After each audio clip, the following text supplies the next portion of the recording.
एक pharma company का नाम सामने है जिनके स्टॉक ने फिर अच्छा रिटर्न दिया है पिछले 5 साल में। करीब करीब 1 लाख करोड़ का इनका मार्केट कैप है और 22% जो है इनकी पूंजी पर इन्हें रिटर्न मिला है हर साल। तो ये ROE हो गया।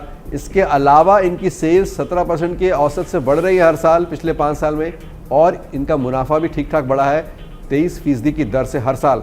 इसीलिए इनके स्टॉक पर 42% का रिटर्न मिला है पिछले 5 साल में हर साल।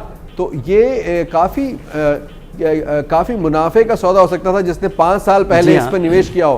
करीब करीब 3 गुना से ज्यादा पैसा हो गया, आपका पैसा इसमें 3 गुना हो गया होगा जी। और मुझे लगता है कि अभी भी इस कंपनी में काफ़ी दम है, क्योंकि लोगों को लग रहा होगा कि ये फार्मा कंपनी है, अभी हाल फिलहाल इन्हें फ़ायदा हुआ है, ये कंपनी कुछ समस्या में थी और उससे वो उभर रही थी। लेकिन अभी जिस तरह से इस कंपनी ने एक्सपैंड किया है, जिस तरह का मार्जिन है, जिस तरह का ग्रोथ है और जिस तरह से मुनाफा भी बढ़ रहा है, तो उसको देख के लगता है कि ये मोमेंटम अभी जारी रहेगा। अगले स्टॉक पर हम बढ़ रहे हैं, बात कर रहे हैं एशियन पेंट्स की, मशहूर कंपनी, लेकिन स्टॉक में भी मुनाफा भी काफ़ी मशहूर है इसका, और ये भी एक तरह से 12 मासी स्टॉक है जिस पर मानसून का असर पड़ता नहीं दिखाई दे रहा। 3 लाख करोड़ से ज़्यादा का मार्केट कैप, यानी टोटल पूंजी, इतना उसकी बाजार में कीमत है। इसमें जिन लोगों ने बिजनेस शुरू किया था, जिनकी पूंजी लगाई थी, उनको 26% का मुनाफा हर साल मिला है, रिटर्न मिला है, ROE मिला है। पिछले 5 साल से लगातार 14% की दर से इनकी सेल्स बढ़ रही है और मुनाफा भी कुछ ऐसे ही हर साल बढ़ रहा है। तो इसलिए इनके स्टॉक पर सालाना रिटर्न देखें पिछले 5 साल का तो 23% का मुनाफा हर साल। और मैं सोच रहा था धीरेन्द्र की लोग हर साल एशियन पेंट्स से अपने घर को पेंट नहीं कराते हैं, फिर भी इनका मुनाफा सालाना काफ़ी बड़ा है। ये कंपनी काफ़ी रफ्तार से बदल रही है। अगर आप देखेंगे कि आप एशियन पेंट्स की दुकान पे जाएं तो बहुत कुछ आपको बदला हुआ दिखेगा, बहुत सारे नए कारोबार दिखेंगे, बहुत सारा नया चीज़ भी दिख रहा होगा। अब ये केवल पेंट कंपनी, शायद अगले 5 साल में ये केवल पेंट कंपनी नहीं रह जाएगी जी। और आज का 6वां शेयर है पेज इंडस्ट्रीज़ का। ये इनरवियर का ब्रांड है और बाजार में इनकी खासी मांग है, लेकिन शेयर ने प्रदर्शन कैसे किया देख लेते हैं। तो पिछले इनका करीब 50,000 करोड़ का मार्केट कैप है और इनका पिछले 5 साल में पूंजी पर जो रिटर्न मिला है वो 46% सालाना का रिटर्न मिला है।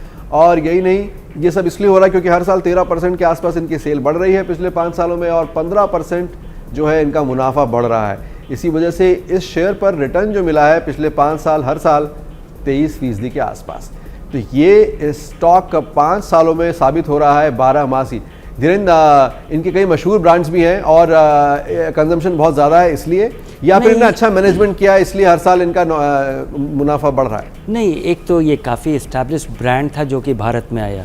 पिछले 10 साल में एक बहुत ही इलेबोरेट डिस्ट्रीब्यूशन सेटअप हुआ है जी। एक बहुत ही अच्छे मार्जिन पे, एक डिफरेंट प्राइस पॉइंट पे ये अपने प्रोडक्ट को बेच पाता है, अपने प्राइस को असर्ट कर पाता है, जो कि 46% इक्विटी पे रिटर्न ट्रांसलेट होता है।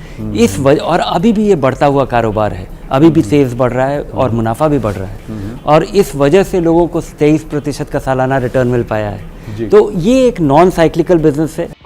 ये हैं शर्मा जी, जो रात का खाना और देश दुनिया की सुर्खियां दोनों लेते हैं सुमित अवस्थी के साथ। अब ये हैं इनके पड़ोसी बैनर्जी साहब। मिष्टी दोई खाते खाते पूरा बंगाल जान लेते हैं सुमन दे के साथ। इनकी तरह आप भी देखें अपने फेवरेट न्यूज एंकर को एक ही ऐप पर, और डाउनलोड कीजिए ABP लाइव ऐप अपने स्मार्ट टीवी पर।